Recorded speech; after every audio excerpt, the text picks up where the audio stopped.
వందే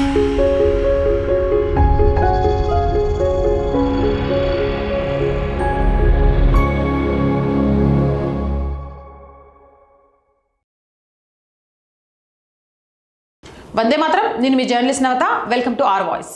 భారతీయ విద్యా వ్యవస్థ ఏకంగా ఐక్యరాజ్య సమితి దృష్టిని ఆకర్షించింది. ఐక్యరాజ్య సమితి మానవ హక్కుల మండలి 61వ నేషన్ సందర్భంగా ఆక్స్ఫర్డ్ విశ్వవిద్యాలయానికి చెందిన 2 మహిళా విద్యార్థులు భారతదేశ సమ్మిళిత మరియు ఆచరణాత్మక విద్యా వ్యవస్థను బహిరంగంగా ప్రశంసించారు. జాతీయ విద్యా విధానం 2020ని కూడా ప్రశంసించారు. ఆక్స్ఫర్డ్ విద్యార్థిని జో బార్ట్లే తన ప్రసంగంలో మాట్లాడుతూ భారత్లోని యువత ఎల్లప్పుడూ ఆశయాలతో ముందుకు సాగుతారని, చాలా కష్టపడతారని కూడా పేర్కొన్నారు. ఎందుకంటే అంత సులభంగా వారికి అవకాశాలు దొరకవని, ఈ కారణంగానే భారతదేశ విద్యార్థులు సృజనాత్మకంగా ఆలోచిస్తారని, కొత్త అవకాశాలను వెతుక్కోవడానికి ప్రేరణ బిందు అని పేర్కొన్నారు.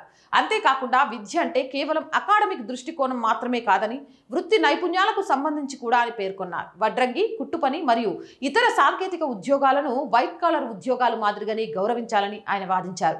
భారత్లో వృత్తిపరంగా విద్య కూడా ఉందని, ముఖ్యంగా యునైటెడ్ కింగ్డమ్ ఈ సమతుల్య నమూనాను చూసి నేర్చుకోవాలని కూడా సలహా ఇచ్చారు.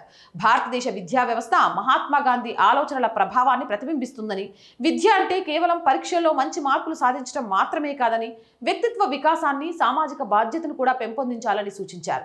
ఈ వ్యవస్థ భారత్లో ఉందన్నారు. అలాగే అస్సోం కేంద్రంగా విద్యారంగంలో పనిచేస్తున్న అక్షర్ ఫౌండేషన్ పనిని కూడా ఈ 2 ఆక్స్ఫర్డ్ విద్యార్థులు తెగమెచ్చుకున్నారు. ఈ సంస్థ జాతీయ విద్యా విధానం 2020లోని కొన్ని సూత్రాలను అమలు చేస్తుందని, పీర్ లెర్నింగ్, మెంటర్షిప్ ఇలాంటివి కూడా ఉన్నాయన్నారు. ఈ నమూనాలో పెద్ద తరగతి విద్యార్థులు చిన్న తరగతి వారికి బోధన చేస్తారని, ఇది చదువులో సహాయపడటమే కాకుండా విద్యార్థులకు మంచి కమ్యూనికేషన్ కూడా పెరుగుతుందని, నాయకత్వ నైపుణ్యాలు కూడా అభివృద్ధి చెందుతాయని పేర్కొన్నారు.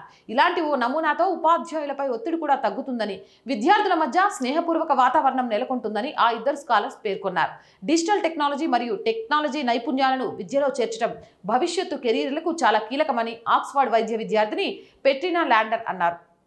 అస్సాంలో అక్షర్ ఫౌండేషన్లో కలిసి పనిచేస్తున్నప్పుడు సమగ్ర విద్య బలహీన మరియు పేద పిల్లల జీవితాలను ఎలా మారుస్తుందో తాను చూశానని ఆయన పేర్కొన్నారు. ఏదేమైనా కానీ ఇలా భారతదేశానికి సంబంధించిన ఏ అంశాన్ని కానీ, అది విద్య కానీ, లేకపోతే వైద్యం కానీ, లేదా ఆర్మీ కానీ, నావీ కానీ, లేకపోతే దేశం సాధిస్తున్న గొప్పతనాలు కానీ ఎక్కడైనా ఎవరైనా పొగిడితే నాకు భలే ఆనందంగా ఉంటుందబ్బా. మరి మీకు మీ అభిప్రాయం ఏంటి? కామెంట్ చేయండి. మోర్ వీడియోస్ కోసం ఛానల్ని వెంటనే సబ్స్క్రైబ్ చేయండి. అండ్ రోజు చెప్తుందేనండి, ఈ వీడియో బాగుంది, ఈరోజు సమాజానికి అవసరం అనుకుంటే వీలైనంతగా లైక్ చేయండి, షేర్ చేయండి, మీ అభిప్రాయాన్ని కామెంట్ సెక్షన్లో తెలియజేయండి.